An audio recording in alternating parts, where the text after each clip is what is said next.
আমাদের আজকের গল্পের নাম স্বর্ণলতা। চন্দ্রকান্তপুর নামে এক গ্রাম ছিল। সেই গ্রামের জমিদারের নাম পূর্ণেন্দুচন্দ্র সাহা। তার স্ত্রী হলেন রানীবালা দেবী। তাদের এক ছেলে এবং এক মেয়ে ছিল। ছেলের নাম ছিল দেবদূত সাহা এবং মেয়ের নাম ছিল দেবদূতী।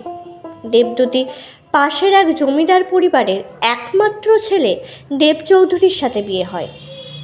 তখন দেবদূতের বয়স মাত্র 13 বছর।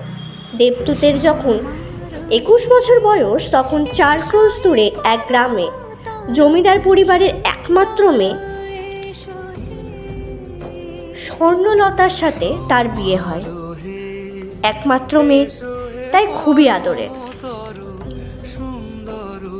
স্বর্ণলতার বিয়েতে তার বাবা তাকে 50 ভরি গয়না দেয়। স্বর্ণ